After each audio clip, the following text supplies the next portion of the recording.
It is a moment where there is a fear, there is anxiety. I feel it in my own country, and we feel it definitely here. In that sense, I think it is important more than ever that we talk to each other, that we exchange notes, that diplomacy actually happens. I think there was some challenging parts of the conversation that we've had over the last 2 days at NATO. And I think there's a growing realization in Europe that they're going to have to step up and take even more responsibility for their security in Europe. That was Canadian Foreign Minister Mélanie Joly and Defense Minister Bill Blair speaking with us at the Munich Security Conference, where U.S. VP J.D. Vance told some of America's strongest allies that the biggest threat to their security wasn't China or Russia, but from within. But when we see European courts canceling elections and senior officials threatening to cancel others, we ought to ask whether we're holding ourselves to an appropriately high standard. And I say ourselves because I fundamentally believe that we are on the same team.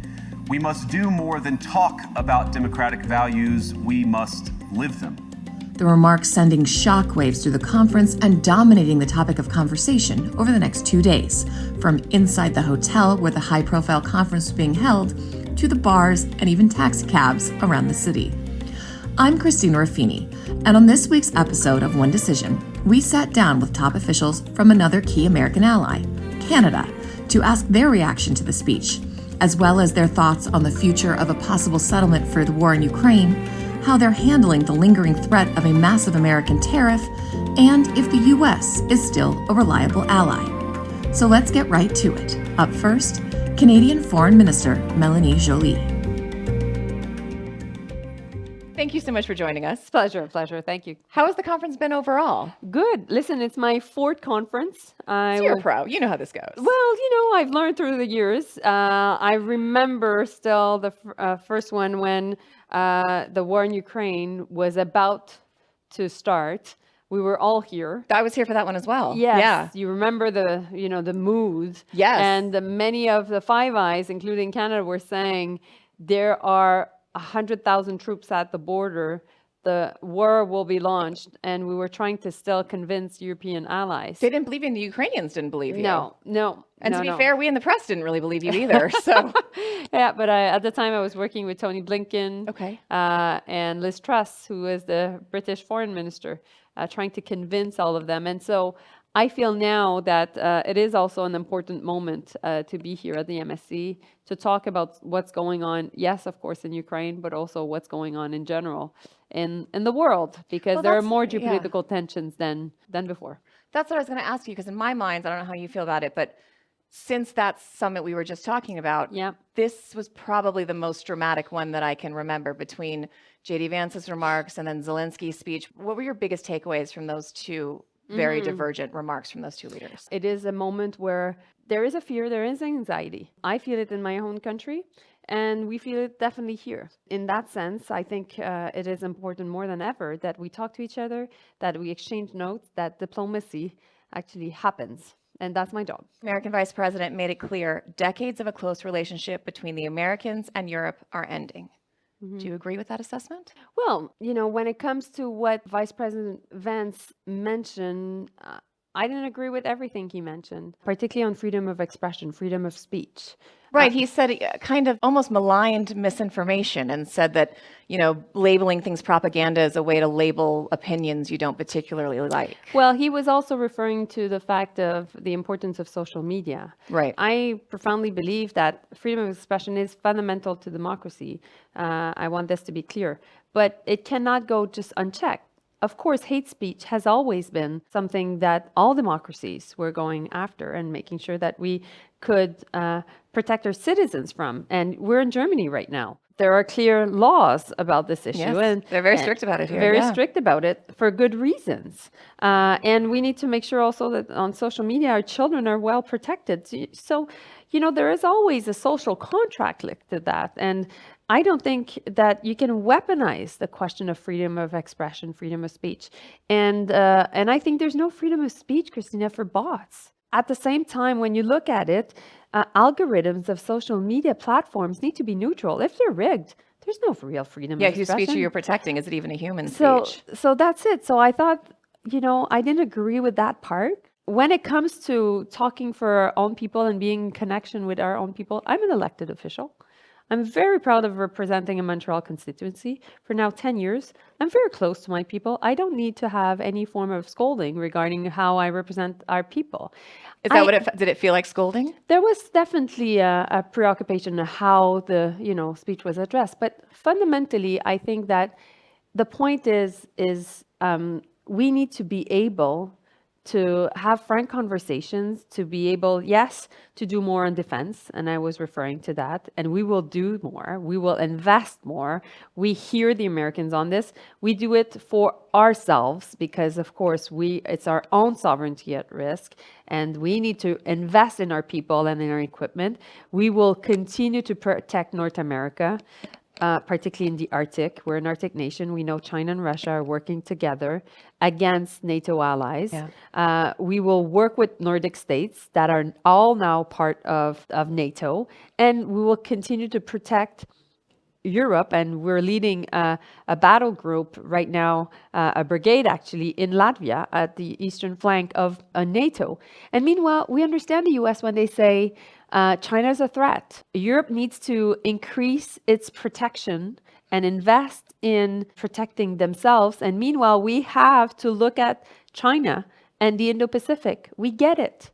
I've been saying that for now more than 3 years to our NATO partners in Europe, because what is happening in Europe is linked to what is happening in the Indo-Pacific, in Asia. And one will impact the other. Of course. So I think there are ways of saying that. I think that Europeans are ready to hear that, but I think ultimately we need to make sure that we build bridges rather than get rid of some that have been built over the past 80 years. Based on what you've heard, not just here, but from the administration so far, do you think Europe can rely on the US to defend it if Article 5 is triggered under NATO? NATO is strong for Europe, but NATO is also essential for the US. And more than ever, you're seeing the different theaters of conflict being interlinked. Today, at the G7 foreign minister meeting, we said that clearly we needed to offer security guarantees for Ukraine, because if we don't, Russia can always leave, rearm, and reinvade. So that would not a ceasefire could almost benefit Russia. Exactly, and we don't want that to happen. And clearly, Secretary Rubio also was clear on that. We need to make sure that we call out the BRK that is providing soldiers and supporting Russia. We need to call out Iran, who is selling military equipment to Russia. And we need to make clear that China, through sanction circumvention, is actually supporting Russia. And we need to call out all these countries. And when I tell you that everything is linked, so Euro-Atlantic security is linked to the Indo-Pacific security, this is just the best example I can give you. And so I think that in that sense, what I'm concerned when we talk about NATO is that there's no security architecture in the Indo-Pacific. So we have NATO for, Europe and transatlantic. We have NORAD, Americans and Canadians together. And we need to make sure that NATO is allowed to be able to be in the Arctic along with NORAD. But to our western flank, we have nothing. When it comes to Canada, where do you see yourselves in this contentious battle right now between the US and Europe, right? Because a lot of this ire from the administration is focused specifically at Europe. You are allies with Europe, you have connections with Europe, but economically you're so tied to the United States. Does that put you in a hard position? No, I think it gives us options. I think that we need to protect North America, and we're increasing defense spending and investments, particularly in the Arctic. Because the US expect us to do that. 40% of all our territory is in the Arctic. So we'll do that. And I've had really positive conversations with many Trump administration leaders and also senators. So I think, this is not a partisan issue. At the same time, we're doing our part when it comes to NATO and Europe. Canada has been blessed by geography for a long, long time. A lot of the defense spending we were doing was not linked to the protection of our own sovereignty. Now things are changing. Yeah. So, and, for a long time, Canadians didn't necessarily always value the importance of investing in defense. After the Second World War, we were benefiting from our geography and also the fact that we were a very peaceful nation. It's very cold and you're very nice. Well, we're isolated. I think that now Canadians are reckoning that it is about us. It is about the world. And in that sense, it's not a question of values or principles. It's about being pragmatic and doing the right thing based on the threats we have. And so we will have a closer cooperation, for example, with Arctic European states. So we will be closer than ever to the Nordic 5, so Finland, Sweden, Norway, Denmark, and Iceland. And of course, we will continue to work with NORAD. And of course, we have a free trade agreement with Europe and we have a free trade agreement with the US. So on economic diversification, we'll continue to do that for sure. Do you think the US should take possession of Greenland? And should they rename it Red, White, and Blueland? I think at this point, this is not a joke anymore, Christina. Well, it's not actually. And I am curious what your take on that is. And given how important Nordic security is and Arctic security is it making those alliances you just talked about harder when one party is threatening to take over one of, a strategic part of that agreement? Well, it's definitely not conducive to a great partnership. So that's why right now we will continue to defend Denmark and Greenland's sovereignty and territorial integrity. Coming from Canada, I'm very much aware that we're not talking only about a map and we're not only talking about a big piece of land that is frozen. We're talking about people. We're talking about people that have been living there and have traditions that are spread out through centuries. And already have a complicated history of trying to keep their own identity with, of course, colonial forces. And that's why, in Canada, we've used Inuit people as flagpoles a lot in the past. During the Second World War, during the Cold War. We just came up with a new Arctic foreign policy, which changes that, which puts them at the core of how we will deal with the Arctic. We are putting also our relationship not only north-south, but also, east-west, how they see their own territory. So we have to be closer to the US on the Alaska side. We need to be closer to Greenland also and all the other Nordic 5 on the much more eastern side. So I think things are in constant evolution, but we need to adapt very quickly. And we've been clear. I've had many conversations with the foreign minister from Denmark. We've talked also with the prime minister of Denmark. We met with the foreign minister of Greenland and because there was an Arctic panel. And I think that we are reckoning the fact that we have to do more in the Arctic, but also that we have to be respectful of people living there. You said when it comes to tariffs, Canada is the canary in the coal mine. Is that a warning to your European allies? And do you think they could be seeing something similar as well? Yes, of course. We are, because we are the biggest trading partner to the US. We're the biggest client of American business. We buy more from the US than China, than Japan, than the UK and France combined. Why do you think this policy happened? Do you think the administration understands what a tariff is? Well, I can't talk for them, but I know that American people are the only ones that will be able to convince their administration that it's bad. Why? Because it's bad for them. Americans watching us right now should know that imposing tariffs on Canada is ultimately going to have an impact on how much it will cost at the pump when they go and fill their tanks. And at the same time, it will cost more at the grocery store. So why would they want that? We don't want that. We don't want tariffs. We don't believe in them. But of course, if we're imposed tariffs, we will have to retaliate. That's what I was going to ask is should Canada respond in kind? Well, of course. And that's why we said when we were under threat that we would do so. And we already published what would be targeted. But ultimately, I think we can find a way to be all rational and ultimately good leaders and protect our people. And that comes with the fact that we can make sure that they can afford a good life, a good way of living. And that is through actually cooperation rather than economic tensions. But is the U.S. administration, are they communicating with you about these actions? Did they communicate with you in advance of imposing them the first time around? Do you feel like you know what they want in order for them to not go into place? Or is that still kind of a little murky? There's a level of unpredictability when it comes to President Trump, and we have to be able to compose with that. unpredictability. That's part of my job as foreign minister, and that's the part of the job of anybody that will be in charge either of the Canadian government or any other countries on earth.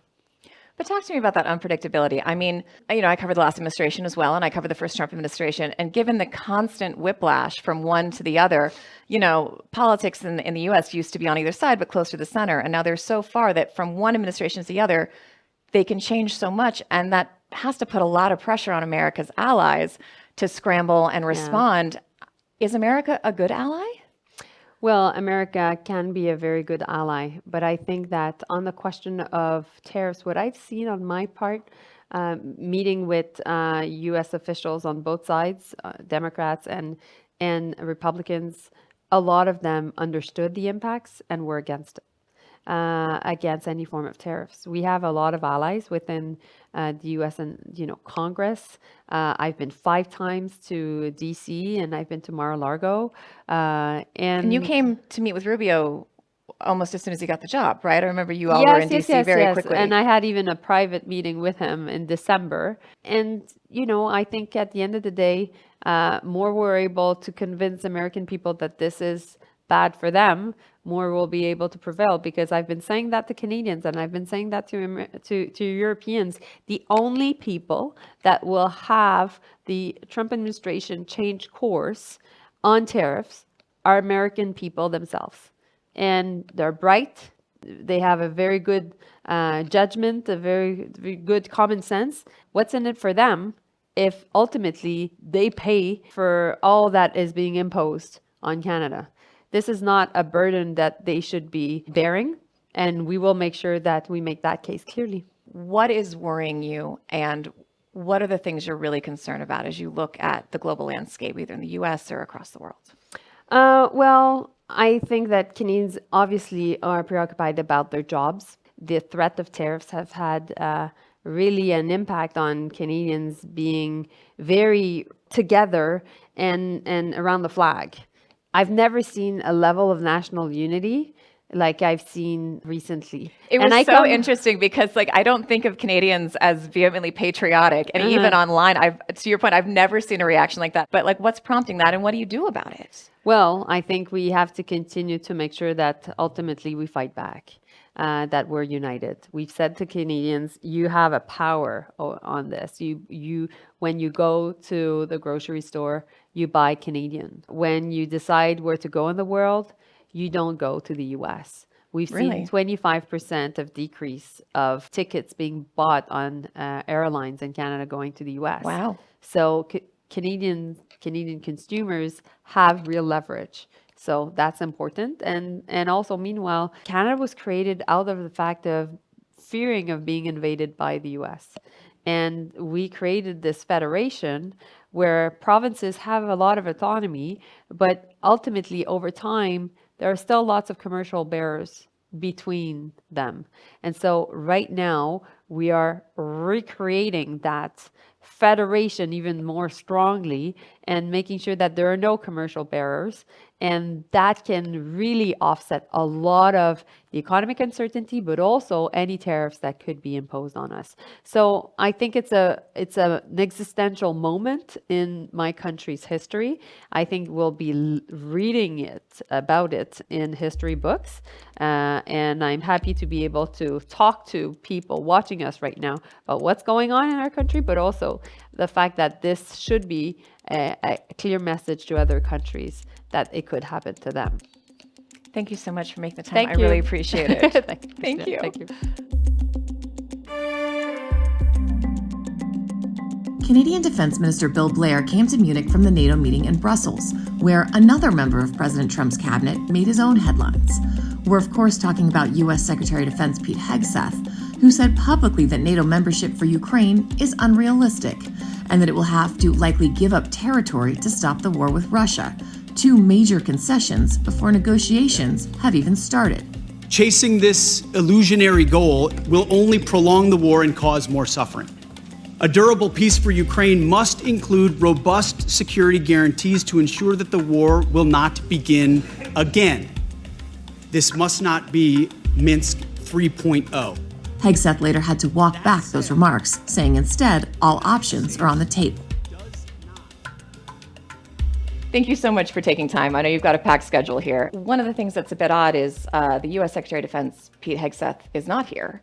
But you did meet with him. Yeah, no, he's been with us for the last 2 days in Brussels. We were at the defense ministers meeting, and prior to that, we had the 26th meeting of the Ukraine Defense Contact Group, and Secretary Hegseth was with us. It was, I think, a little bit challenging for the members of the Ukraine Defense Contact Group and the NATO defense ministers. I've been part of that for the last couple of years, and over the last 2 years, we've seen, real strength and resolve, and I've been very impressed. We've added new members. Finland and Sweden have joined us, and I think there was a growing sense of the alliance and the power of the alliance, and people were making really big sacrifices in their defense expenditure, but also in their support of Ukraine.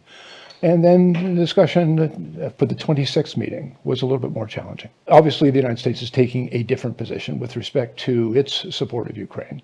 And the discussion that took place yesterday regarding the beginning of a negotiation and real questions, I think important questions being asked about whether or not a just and sustainable peace for Ukraine involving the people of Ukraine that was acceptable to them was kind of on the line and what was being proposed. And I know for so many of the Europeans who've they've been remarkable in their support of Ukraine and its defense against the illegal invasion by Russia, and not feeling included in that discussion or even their concerns being addressed, I think was a significant challenge to them. Can you just kind of walk us through how that went? Because, we have these quotes from Hegseth, which he's now walked back a little, but we'll go back to that, saying basically that, Ukraine is never going to be a member of NATO and they're not going to go back to their pre-existing borders and the U.S. is not going to put troops on the ground. Is that something that was said immediately upon coming into the meeting? Is that something that had been messaged to the group before the meeting? No, we got it on the first day of the Ukraine Defense Contact Group in the opening remarks in front of the press, and so it was made public at the same time we were hearing it. So we knew at the same time you knew it. Yeah, and that's fine as a position, but I think there was legitimate and real concern expressed by many of us around the table that. First of all, just to be clear, in any negotiation, the aggressor here is Russia. The victim of that aggression was Ukraine. We have all worked hard over the last almost 3 years now, 3 years next week, in order to support Ukraine in its defense against that aggressor. And in a negotiation, if you're going to achieve a just and sustainable peace for the people of Ukraine, which is what we've all been working for nearly 3 years, then first of all, it has to involve the people of Ukraine. And secondly, it seemed like all the concessions to Russia were put on the table before the negotiation began.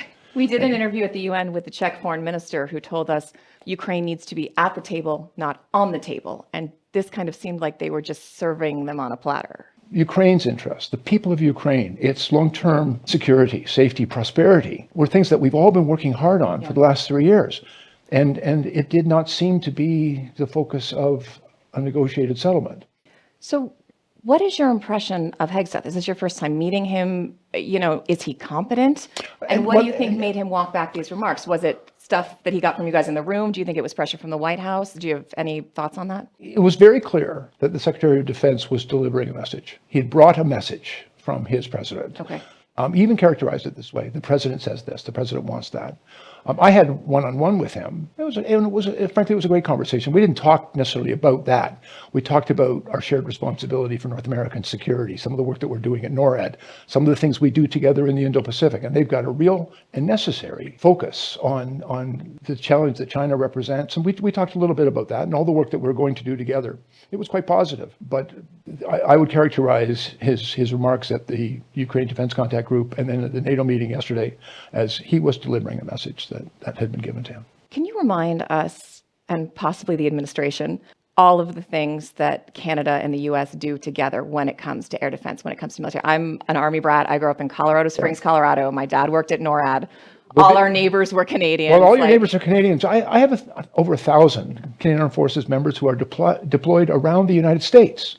on Yeah, I U.S. don't think bases. people realize that Canadian officers serve on U.S. military bases quite frequently. All over the place. The second in command in Colorado Springs is a Canadian 3-star. In so many of our missions, the person in charge of the training coordination is one of my generals. We work very closely. We always have. NORAD, I think, we often talk about NATO, and everybody understands what NATO is, and only people reasonably well informed know what NORAD is. But NORAD is an alliance between Canada and the United States that's gone on for 75 years.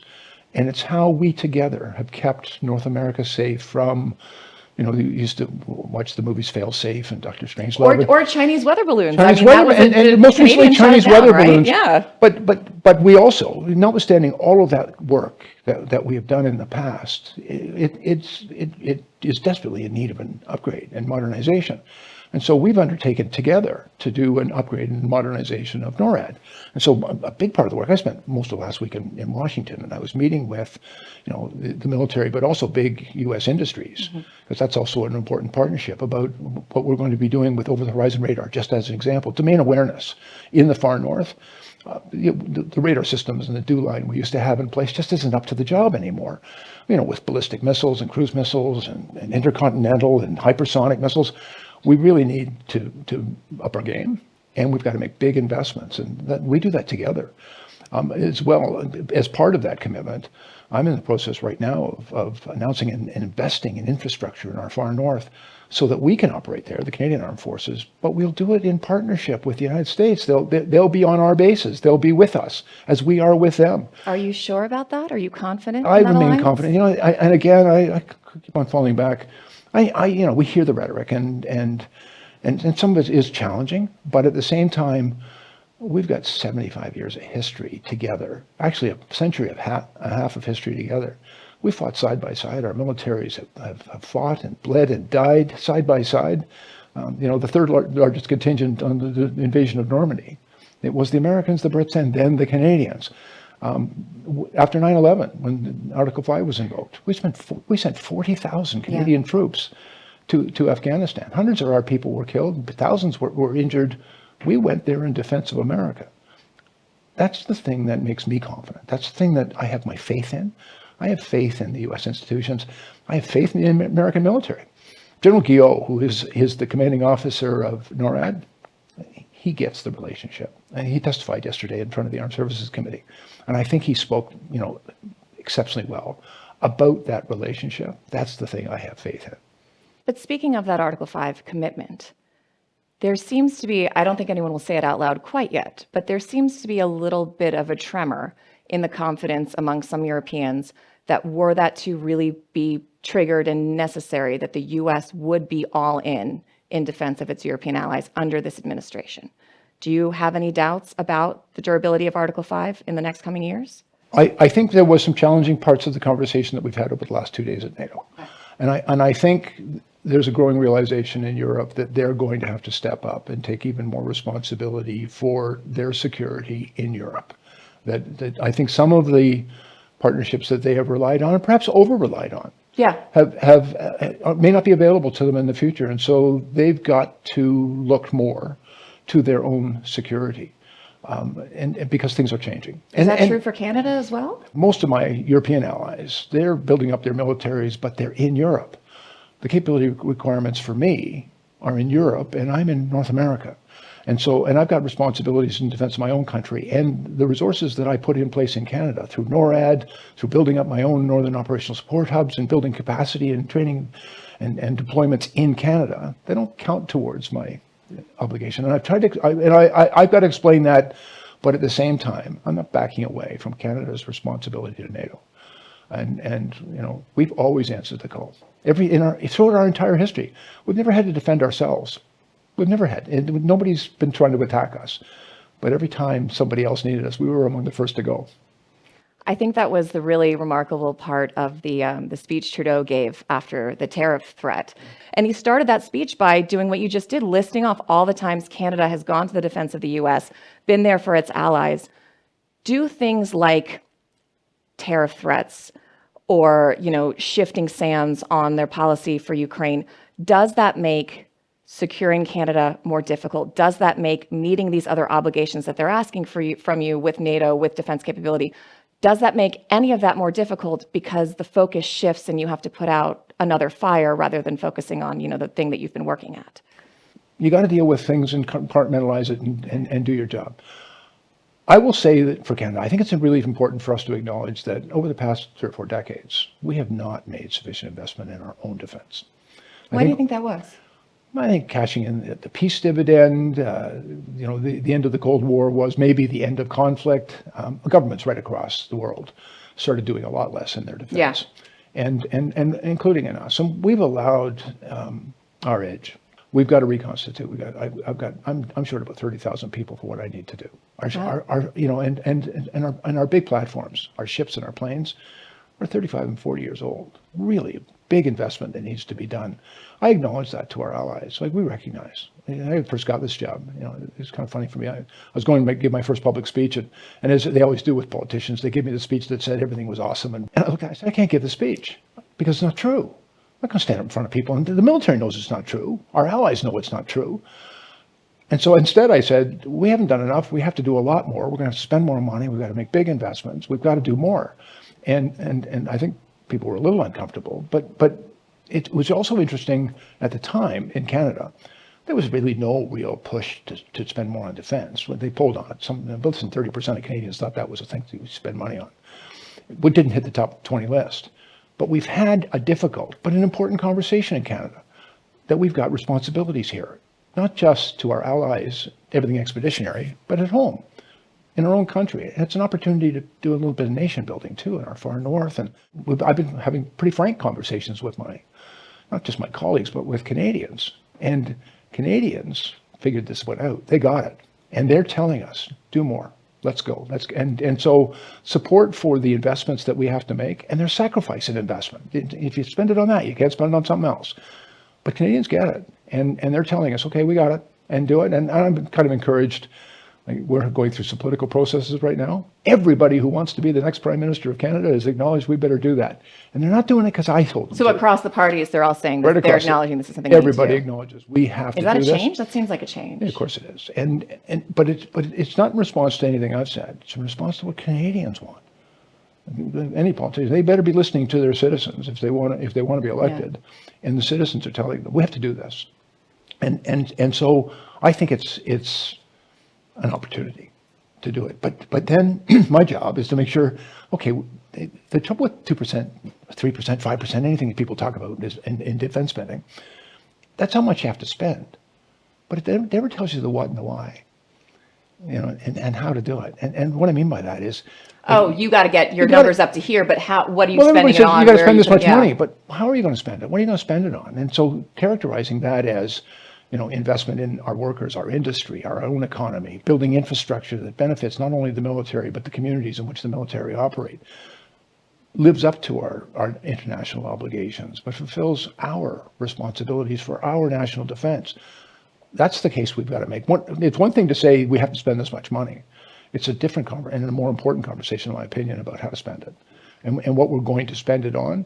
And the other thing, there's a certain amount of urgency. The world's changing pretty rapidly. The United States is shifting a position, one that we have perhaps over-relied on in the past, but we're not going to be able to rely on it in the future. And so there's an urgency we got to move, but we got to move fast. Is the U.S. an unreliable ally?